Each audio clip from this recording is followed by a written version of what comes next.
Back in 1943, Wright had been asked to design a museum in New York City to house the vast collection of non-objective paintings amassed by the Copper King Solomon R. Guggenheim. Works by Mondrian, Delaunay, Kandinsky. Wright didn't think much of abstract art. Lessons in finger painting, he once called it. When he was shown some of Guggenheim's masterpieces, he could not resist asking, "What do you call this stuff?"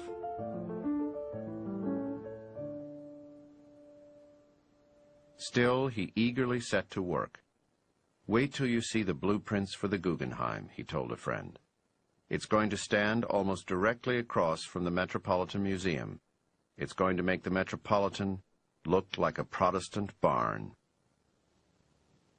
He was haunted by certain shapes all his life long, for example, the spiral. And he kept bringing that up again and again. He tried to do a spiral garage for Edgar Kaufman in Pittsburgh. And finally, he got the chance of the lifetime of doing the spiral in the Guggenheim. And here he has an opportunity to do a museum on Fifth Avenue in New York City. I mean, he'd been hoping all his life for something of this nature. But the Guggenheim turned out to be the most difficult commission of his life. For 13 years, Wright had to battle to get his museum built. He and Guggenheim argued over the projected cost of the building, which quickly rose from $750,000 to $2 million. Then Guggenheim died, and his heirs threatened to fire Wright and hire another architect. The zoning board refused to approve Wright's unorthodox design. Desperate, he turned to the man in charge of all major construction in New York City, Robert Moses. "I don't care how many laws you have to break," Moses told the zoning board. "I want the Guggenheim built." At last, in 1956, ground was broken on the corner of 89th Street and Fifth Avenue.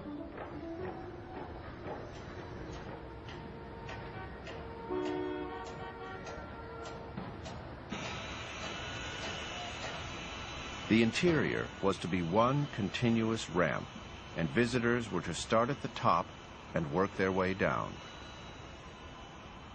But even after construction began, controversy swirled around the project.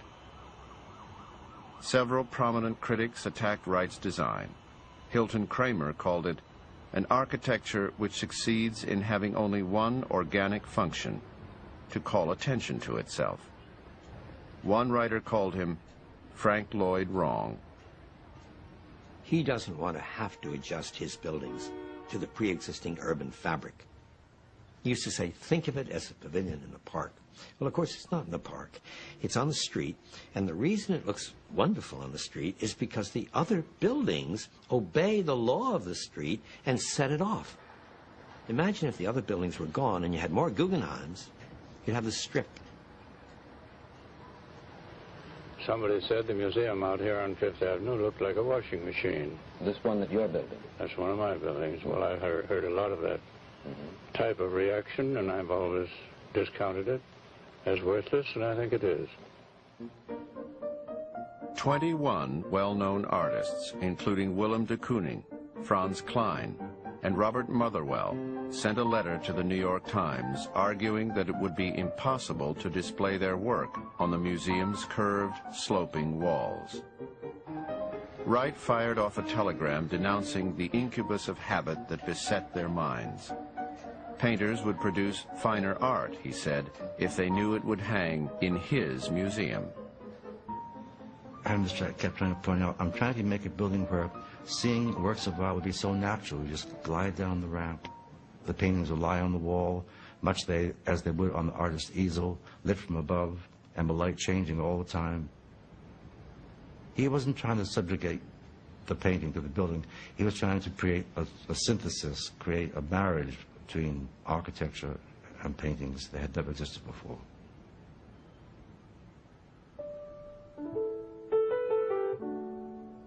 Somebody took a picture of him 6 months before he died on top of the Guggenheim Museum.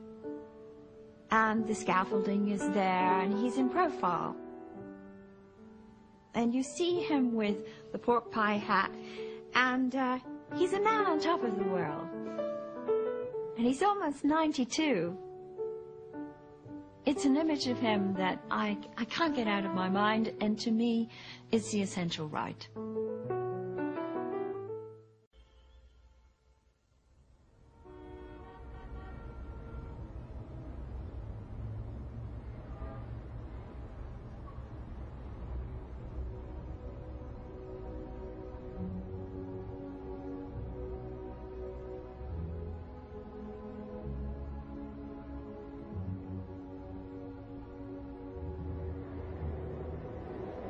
On October 21st, 1959, 6 months after Frank Lloyd Wright died, the Solomon R. Guggenheim Museum opened to the public.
Wright changed how we see the land, how we use the land, how we live in our houses, how we work in our offices, even how we relate to paintings.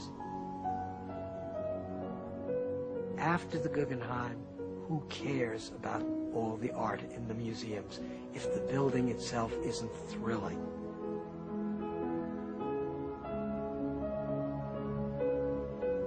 What is all art to do?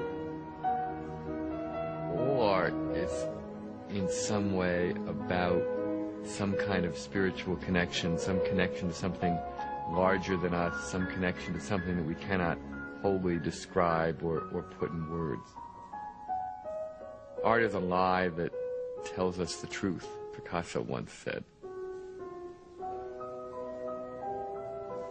It's about getting to some feeling. And architecture, unlike any other art, connects to everyday living at the same time. It's a roof over our heads. It protects us from the rain. And Wright's genius was in his ability to do that, his ability to serve everyday needs, which are always part of architecture, which never go away, and yet at the same time to kind of grab you in your gut and make you feel as if you're having some kind of transcendental experience almost. Let the bodies hit the floor, let the bodies hit the